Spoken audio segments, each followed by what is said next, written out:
Hola, ¿qué tal? Mi nombre es Eduardo Torres. Ahora vamos a seguir con la segunda parte de la charla, donde vamos a hablar específicamente de cáncer de tiroides, en especial del carcinoma diferenciado de tiroides. Sabemos que existen diferentes tipos de cáncer de tiroides, la mayoría dependen de la célula folicular de tiroides, en especial los que se llaman las variantes diferenciadas de tiroides, que representan más del 90% de los cánceres de tiroides. Después, en frecuencia, vamos a tener tumores que van a depender de la célula C, en sí el carcinoma medular de tiroides. Y tercero, en frecuencia, vamos a tener un tumor que depende de la célula folicular de tiroides, pero que tiene más agresividad, que son lo que es el carcinoma anaplásico, que es lo que se llaman tumores indiferenciados de tiroides.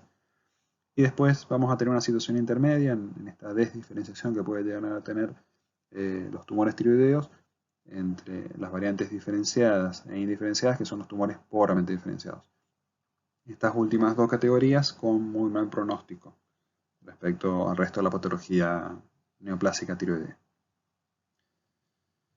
Sabemos que el carcinoma diferenciado de tiroides es el tumor endocrino más frecuente, representa el 2,2% de los tumores en mujer y el 0,5% en el varón. Su incidencia se encuentra en claro ascenso en diferentes series, una de 1973 al 2002 presentó un aumento de su incidencia de 2,4 veces y en otra casi una triplicación de esta incidencia. Sin embargo, la mortalidad se ha mantenido estable en 0,5 muertes cada 100.000 habitantes.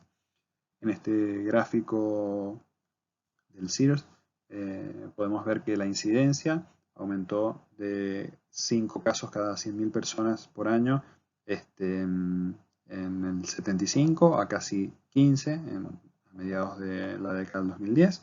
Sin embargo, la sobrevida a 5 años se ha mantenido estable en todo este tiempo. Cuando analizamos por variante, vamos a ver que las variantes pobremente diferenciadas, su incidencia se ha mantenido relativamente estable, en la variante folicular igual, mientras que el aumento de la incidencia se da más que nada a expensas de las variantes foliculares. En la última década, las guías internacionales han llevado a un tratamiento y seguimiento individualizado. La estrategia actualmente se basa en un riesgo de recurrencia y esto ha llevado a replantear la extensión de la tiroidectomía, la dosis ablativa que van a recibir nuestros pacientes, la preparación previa a la ablación y el seguimiento que van a tener. El modelo de tratamiento del cáncer de tiroides se ha modificado. Previamente teníamos un modelo tradicional en el cual todos los pacientes recibían un tratamiento idéntico, es decir, recibían tiroidectomías totales, todos recibían una dosis ablativa de yodo radiactivo y tenían un seguimiento uniforme en todos los casos. Esto se ha modificado a un modelo basado en el riesgo de recurrencia, en el cual el tratamiento y el seguimiento es adaptado al riesgo de que persista la enfermedad a través del tiempo. En este caso, va a ser diferente el manejo del cáncer de tiroides en un paciente que tenga un microcarcinoma al que un paciente que tenga un nódulo de 4 centímetros con metástasis a distancia. Esto nos lleva a reducir la presencia de eventos adversos, ya sea en la cirugía o de los tratamientos asociados posteriores a la cirugía, y por otro lado nos ayuda a la reducción de costos. Este cambio en el paradigma del cáncer de tiroides se ve reflejado en diferentes guías, entre ellas en el Consenso Intersocietario Argentino realizado entre médicos endocrinólogos, cirujanos de cabeza y cuello y médicos nucleares, publicado en el año 2014, y también en la guía que recién desarrollamos en su parte de nódulos tiroideos, desarrollada por la Asociación Americana de Tiroides, que salió a fines del año 2015. Teniendo en cuenta la baja mortalidad que tiene el cáncer diferenciado de tiroides a diferencia de otros tumores, el principal elemento a estratificar es el riesgo de recurrencia de la enfermedad. Esto quiere decir la probabilidad de que persista la enfermedad una vez realizado el tratamiento definitivo. Esto debe ser valorado dinámicamente. Es decir, si bien la etapa más importante como para definir el riesgo de recurrencia del paciente va a ser después de la cirugía y después de haber recibido el tratamiento asociado que a veces puede requerir. En las diferentes etapas de evaluación del paciente vamos a ir chequeándolo. Vamos a tener un riesgo de recurrencia y de mortalidad prequirúrgico. Esto lo vamos a hacer basado fundamentalmente en la ecografía prequirúrgica que tenga el paciente. Esto nos puede decir el tamaño que tiene el nódulo, la presencia de adenopatías que puede mostrar la ecografía. También el resultado de la punción y si tuviéramos disponibilidad de hacer estudios moleculares en esta punción, nos puede informar ciertas mutaciones que puede tener las células que son de mal pronóstico. Entonces en este caso podría subir de categoría de recurrencia. Después este riesgo de recurrencia va a ser valorado inmediatamente después de la cirugía, cuando tengamos la anatomía patológica. Ahí vamos a tener el tamaño final del nódulo, vamos a poder confirmar la presencia de adenopatías, vamos a conocer la variedad del tumor, la presencia de ciertas características en la anatomía patológica como lo que es la invasión vascular, y finalmente, tras haber obtenido el informe de anatomía patológica, vamos a definir si es necesario recibir una dosis de yodo radioactivo. En el caso de que reciba una dosis de yodo radioactivo, vamos a poder hacer un rastreo corporal total que nos puede evidenciar metástasis a distancia del tumor tiroideo, fundamentalmente en los tumores diferenciados de tiroides en variante papilar. Podemos verlas como metástasis miliares a pulmón, que es el sitio más frecuente después de las recurrencias ganglionares locales que uno puede llegar a ver.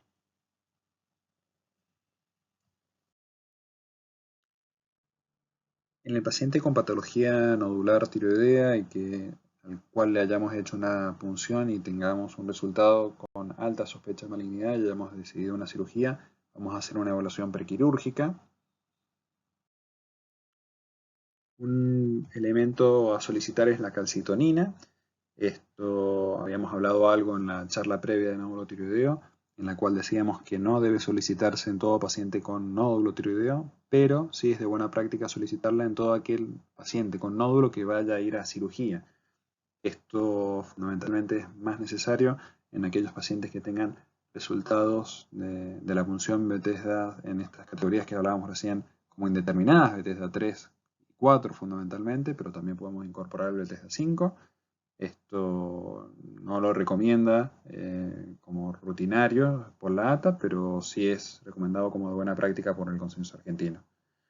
También es muy útil tener un perfil fosfocálcico previo a la cirugía, dado el riesgo elevado de encontrar un hipoparatiroidismo postquirúrgico en estos pacientes. Entonces es bueno tener un basal para comparar con el postquirúrgico de nuestros pacientes. Otro estudio muy importante de evaluar previo a la cirugía es una ecografía pedida directamente para evaluar partes blandas de cuello. Si bien toda ecografía tiroidea tiene que evaluar las cadenas ganglionares laterales, en esta situación es necesario aclarar al paciente que ya tiene un nódulo tiroideo, que se va a plantear al ecografista que el paciente ya tiene un nódulo tiroideo y que va a ser sometido a una cirugía, de manera que trate de identificar alguna adenopatía sospechosa y en el caso de hallarse alguna, se plantee una punción para estudio citológico y también medición de tiroglobulina en esta punción, ya que al confirmarse una metástasis ganglionar, el enfoque terapéutico quirúrgico es diferente. En pacientes que tengamos en esta evaluación prequirúrgica una sospecha de tener un riesgo elevado de recurrencia, aquellos que tengan nódulos grandes, que ya tengamos evidencia de metástasis ganglionares o compromiso local importante clínico, es de mucha utilidad pedir estudios de mayor complejidad, como PET, resonancia o tomografía. No está mal solicitar la tomografía con contraste, que era algo que previamente se prohibía, digamos, previo a la cirugía, ya que el paciente después va a recibir yodo radioactivo. Los métodos de contraste actuales, tras un mes de haber recibido el yodo radioactivo, ya prácticamente no generan una interferencia en la acción del yodo radioactivo, así que tranquilamente podemos solicitar tomografías con contrastes previo a la cirugía. Esto nos permitirá evaluar la presencia de enfermedad, confirmar la presencia de enfermedad a distancia o no, y también servirá para la planificación prequirúrgica del cirujano.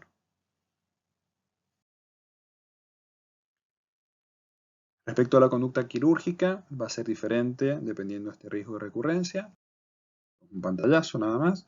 El paciente puede requerir desde una tiroidectomía total, pasando por una hemitiroidectomía, y podemos tener pacientes que ni siquiera requieran cirugía tiroidea. Esto se va a evaluar teniendo en cuenta este riesgo de recurrencia y teniendo en cuenta fundamentalmente el contexto de nuestro paciente. Un paciente, por ejemplo, añoso, de más de 80 años, con comórbidas, con un microcarcinoma, tranquilamente se puede optar por una conducta, digamos, expectante.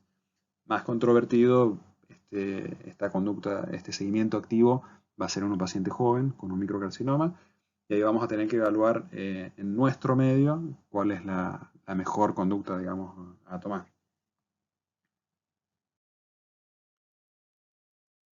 Respecto a la estadificación que podemos hacer en nuestros pacientes con cáncer de tiroides, tenemos diferentes formas de hacerlo. Una forma es evaluando la mortalidad. Eso, el método que tenemos como para evaluar el riesgo de mortalidad de nuestros pacientes es con el TNM. Después tenemos el riesgo de recurrencia, que ya vamos a hablar un poquito más de él de vuelta. Y finalmente, la tercera forma de estadificar nuestro paciente con el cáncer de tiroides es con la respuesta al tratamiento. Estas últimas dos variables son las que uno, en el seguimiento del paciente, le llamamos como riesgo dinámico, porque se va evaluando etapa a etapa.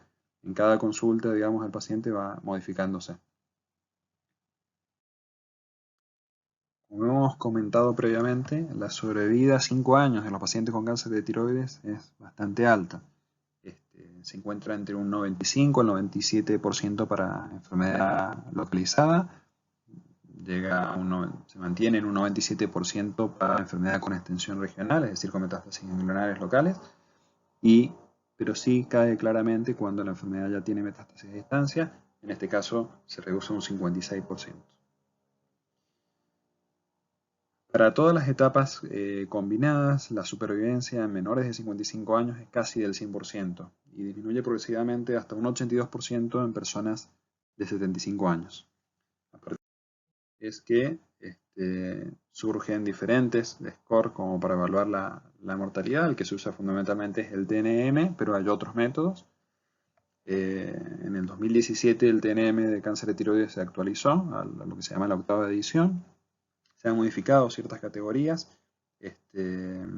Fundamentalmente, una de las cosas que cambió es en cuando uno analiza por el tamaño del tumor y la invasión local. Había una categoría que era esta categoría que se llama 3B, que estaba incluida como categoría 4. Se vio que en realidad estaba como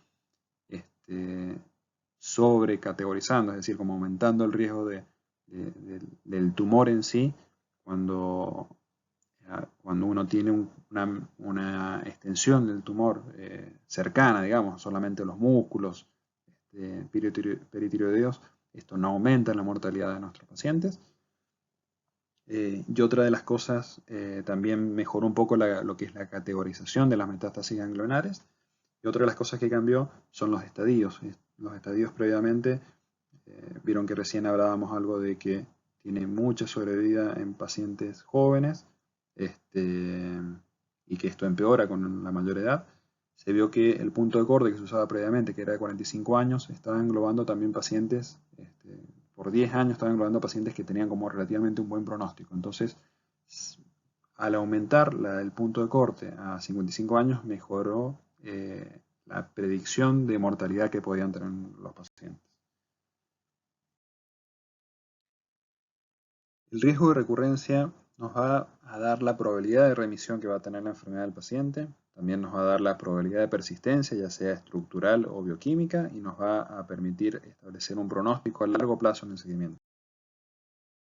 El riesgo de recurrencia es de mucha utilidad, como hemos hablado, ya que dependiendo del riesgo de recurrencia que va a tener nuestro paciente, que se puede categorizar dependiendo cada guía, digamos, pero una de las que se usa ese muy bajo, intermedio o alto riesgo de recurrencia, vamos a establecer un plan terapéutico. En base a ese plan terapéutico, después vamos a recategorizar nuevamente el riesgo de recurrencia y vamos a poder evaluar la estrategia de seguimiento de nuestro paciente, y finalmente vamos a tener lo que se llama la respuesta al tratamiento, que puede ser excelente, indeterminada, una categoría que se llama bioquímica incompleta o estructural incompleta. Este riesgo dinámico que hablábamos hace un rato nos plantea que en cada etapa del seguimiento del paciente vamos a evaluar la probabilidad que persista la enfermedad. Y esto lo vamos a ir analizando según los datos que tengamos en cada etapa. En un paciente que tengamos un nódulo sospechoso y ya lo hayamos punzado y tengamos un diagnóstico, ahí vamos a definir cuál va a ser la estrategia, digamos, terapéutica. Esta estrategia no solamente tiene que estar centrada en lo que es lo biológico, es decir, el tamaño del nódulo, las características, digamos, o la presencia de metástasis como único elemento como para tomar la decisión. También tenemos que tener en cuenta el contexto del paciente. No va a ser lo mismo la conducta que uno va a tomar en un paciente que no puede hacer un seguimiento posterior adecuado, digamos, un paciente que viva alejado de los centros médicos o que pueda ser mal adherente al tratamiento, a un paciente que tenga más medios, ya sea porque tenga una obra social o alguna prepaga. Vamos a tener que ir adaptándonos paso a paso. Este caso que recién hablábamos de un paciente con un microcarcinoma, podemos, dependiendo de este contexto, el paciente puede recibir desde una hemitiroidectomía hasta también se podría plantear una tiroidectomía total, o lo que sería el tratamiento, digamos, ideal, si todas las condiciones del equipo de salud, de la adherencia del paciente y los métodos que uno tenga para el seguimiento del paciente, de plantear lo que se llama un seguimiento activo. Eso se va a ir analizando etapa a etapa y fundamentalmente, como les decía recién, viendo el contexto de nuestro paciente y la realidad actual. Una vez que decidimos la conducta, el paciente se realiza la tiroidectomía total. En ese contexto vamos a evaluar el riesgo de recurrencia real y de más peso, que va a ser el posquirúrgico. Vamos a estratificar nuestro paciente por el TNM y vamos a definir si es necesario algún tratamiento adyuvante, fundamentalmente lo que es el yodo reactivo. En base también a esta etapa, digamos, post terapia, por ejemplo, con yodo reactivo y post rastreo corporal, según la respuesta al tratamiento vamos a tener un seguimiento que va a ser diferente según el riesgo de recurrencia que tenga nuestro paciente. Y como mencionábamos recién, la respuesta al tratamiento que vamos a tener en el seguimiento y que se va a seguir analizando consulta a consulta puede ser excelente cuando no hay evidencias de persistencia en la enfermedad.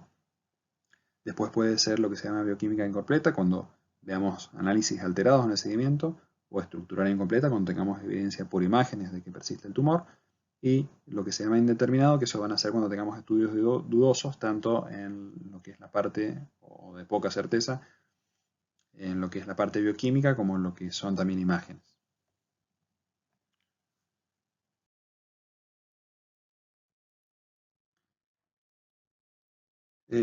Esta es una de las clasificaciones de riesgo de recurrencia que tenemos, que esta es la que figura en el consenso argentino. Como habíamos hablado, tenemos categorías que son de muy bajo riesgo. Acá fundamentalmente está incorporado lo que es el microcarcinoma. Tenemos categorías de bajo riesgo que van incorporando ciertas otras características. Como ven, el riesgo de recurrencia de la enfermedad es bajo. Fíjense que está en un menos del 10% en lo que serían estos bajos riesgos de recurrencia, mientras que cuando subimos a un riesgo intermedio, acá el nódulo puede tener un tamaño mayor, podemos tener variantes más agresivas del tumor o metástasis ganglionares. Acá el riesgo de recurrencia es mucho más elevado, el riesgo de que persista la enfermedad ya se eleva casi a un tercio de los pacientes de que la enfermedad persista, mientras que cuando ya pasamos al alto riesgo de recurrencia, en este caso que el tumor no haya sido resecado completamente, que tengamos evidencia de metástasis a distancia, o que tengamos gran compromiso ganglionar, en los cuales los ganglios tengan lo que se llama ruptura capsular, la probabilidad de que el paciente se cure tras la cirugía es baja, digamos, y en más del 50% de los pacientes va a persistir la enfermedad. La ATA, a diferencia del consenso argentino, como que engloba o une, digamos, esta categoría de muy bajo y bajo riesgo en una sola. Lo otro es prácticamente igual. Bien, si bien en el gráfico anterior veíamos como que estas categorías de bajo, intermedio y alto riesgo eran como compartimientos estancos, la verdad que es un continuum. Vamos a tener de los diferentes elementos de esa tabla, cada uno de esos elementos va a ser predictor de más probabilidad que persista la enfermedad. Y diferente va a ser el riesgo de recurrencia de un paciente que tenga una enfermedad, digamos, por ejemplo, en este caso, digamos que tenga una enfermedad intratiroidea encapsulada, de aquel que, por ejemplo, tenga ya un riesgo intermedio, digamos, un riesgo bajo, alto, casi intermedio, en el cual, por ejemplo, tenga algo de extensión tiroidea, el nódulo tiroideo. Entonces, realmente nuestro paciente, en cada uno vamos a tener que ir analizando y vamos a tener que encontrar unos pacientes que tengan un riesgo intermedio bajo, en los cuales vamos a ser un poquito más conservador, tanto en el tratamiento como en el seguimiento posterior. Y vamos a tener pacientes que van a ser, por ejemplo, de riesgo intermedio alto, que vamos a ser un poquito más intensos en el seguimiento y en el control de nuestro paciente, igual con los tratamientos que uno vaya a hacer.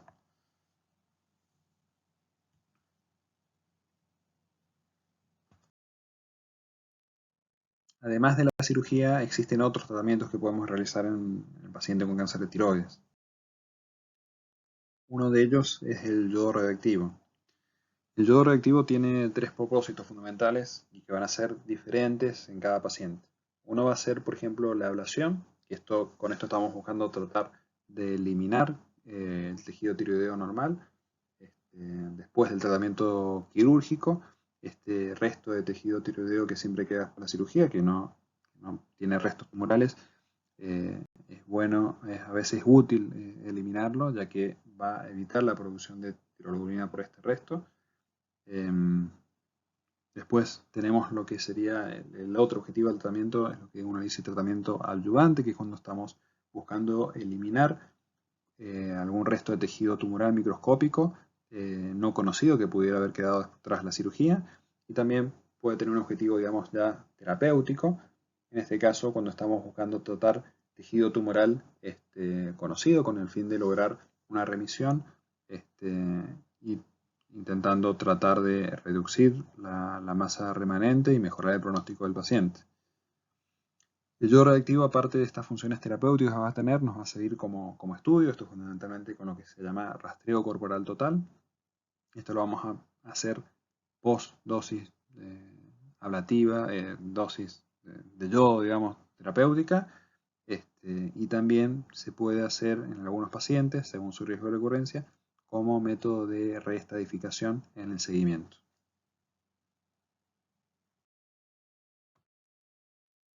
Teniendo en cuenta estos 3 objetivos que va a buscar el yodo radioactivo, y fundamentalmente el riesgo de recurrencia de nuestros pacientes, son las dosis que vamos a indicar. En los pacientes con un bajo riesgo de recurrencia, el fin va a ser la ablación del tejido tiroideo que pudiera quedar remanente. Inclusive en los pacientes que se consideran como muy bajo riesgo de recurrencia, aquellos con microcarcinoma, tranquilamente pueden no recibir el yodo radioactivo. En los pacientes con un riesgo intermedio, en el cual la probabilidad de que quede algún resto de tejido tumoral microscópico, ahí vamos a buscar un fin, digamos, adyuvante del yodo radioactivo, entonces van a recibir todavía una dosis mayor de yodo. Y en pacientes con un riesgo alto de recurrencia, en los cuales la probabilidad de que haya enfermedad metastásica a distancia es mayor, vamos a buscar dosis todavía mayores y ahí vamos a buscar un fin terapéutico. También tenemos diferentes formas de estimular esta captación del yodo radioactivo. Esto se puede hacer por suspensión de la levotiroxina durante aproximadamente un mes, lo cual acarrea un hipotiroidismo, digamos, intenso o severo previo a recibir el yodo. Y también ha surgido como alternativa lo que es la TSH recombinante, que no conlleva este hipotiroidismo previo al yodo radioactivo.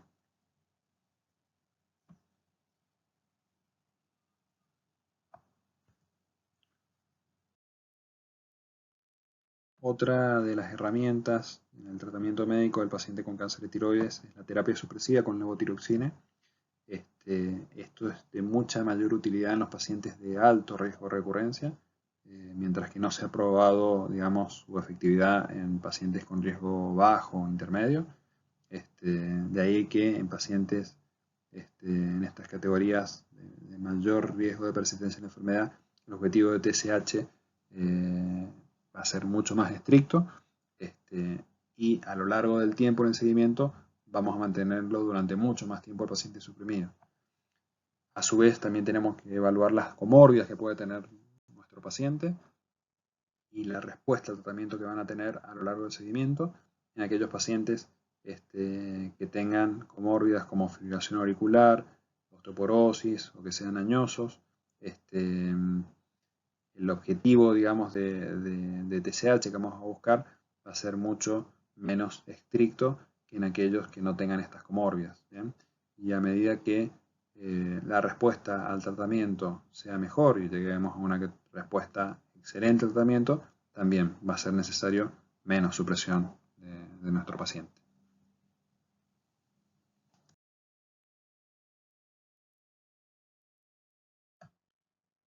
La respuesta al tratamiento inicial debe realizarse dentro de los primeros 2 años de acuerdo al riesgo de recurrencia. Según la respuesta al tratamiento y el riesgo de recurrencia, se decidirá la estrategia de seguimiento o la necesidad de nuevos tratamientos. La evaluación de la respuesta al tratamiento va a ser realizada por estudios de imágenes, fundamentalmente la ecografía y de laboratorio. En este caso lo que uno va a evaluar va a ser la tirolobulina y la antitirolobulina. En las categorías de bajo riesgo, con estos estudios simplemente va a ser suficiente. Puede en algunos pacientes ser necesario la realización de una tiroglobulina estimulada o un rastreo corporal total, pero eso se va a evaluar según la respuesta que vayan evidenciando, y a medida que el riesgo de recurrencia sea mayor, los controles van a ser mucho más estrictos. En un paciente con un riesgo intermedio o alto, además de la ecografía y el laboratorio, el rastreo va a ser de mucha mayor relevancia, e inclusive el agregado de estudios de mayor complejidad como tomografías, resonancias o PET van a ser necesarios, y los controles van a ser mucho más frecuentes.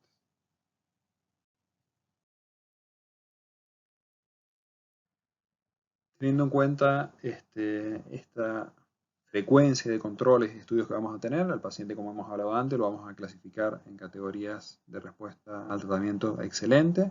Después vamos a tener lo que serían las respuestas incompletas, que pueden ser por persistencia bioquímica o estructural. Y después vamos a tener situaciones grises, en las cuales podemos tener laboratorios no concluyentes, por ejemplo, cuando el paciente tiene anticuerpos antitirolobulina positivos, o en aquellos pacientes que muestren alguna imagen ecográfica que no es categórica, como para decir si es un remanente tumoral o una adenopatía, a lo cual vamos a llamar una respuesta indeterminada estructural. Eso con el seguimiento se va aclarando, digamos, y ante la duda se plantean nuevos estudios como punciones, digamos, de los tejidos que pueden llegar a ver ahí.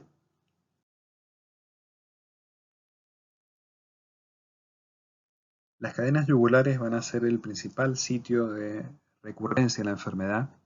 En el caso que se traten de ganglios pequeños, es decir, aquellos menores a 8 milímetros, uno puede seguir una vigilancia activa, pero en el caso de que uno se plantee una estrategia, digamos, quirúrgica, es necesario realizar una punción con el fin de confirmar la malignidad en estos ganglios. Sí, la cirugía va a ser el tratamiento de elección cuando estos ganglios ya sean más grandes, ya superen los 8 a 10 milímetros. Si el paciente no fuera, digamos, candidato a una cirugía, se pueden optar por otras terapéuticas. El yodo radioactivo, que no es tan bueno, digamos, como tratamiento de metástasis ganglionares, u otros tratamientos, digamos, un poco más dirigidos, como la radioterapia en adenopatías o conglomerados ganglionares grandes, o tratamientos focales como lo que es la ablación con etanol o con radiofrecuencia.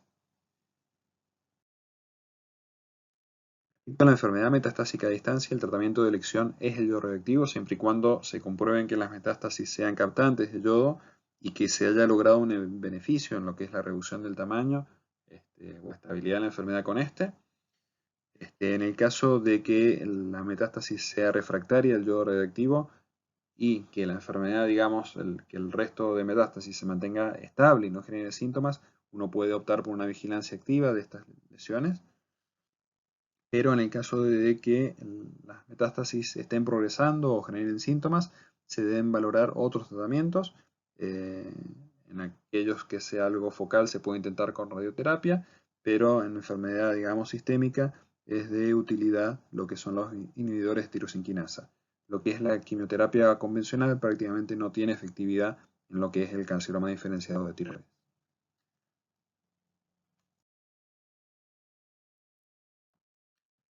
Para concluir, las guías hacen hincapié en el tratamiento y seguimiento personalizado de acuerdo a los factores de riesgo que presenta la enfermedad, pero no debemos olvidar que cada paciente es único, no solo en su patología, sino en sus decisiones y entorno. Tenemos que evaluar los métodos diagnósticos y terapéuticos de los cuales disponemos y las limitaciones que tienen en nuestro medio. El manejo interdisciplinario es fundamental para el tratamiento y seguimiento adecuado. Y no tenemos que hacer todo tratamiento o estudio que tengamos disponible, sino lo que el paciente realmente necesita de acuerdo a su realidad integral. Muchas gracias.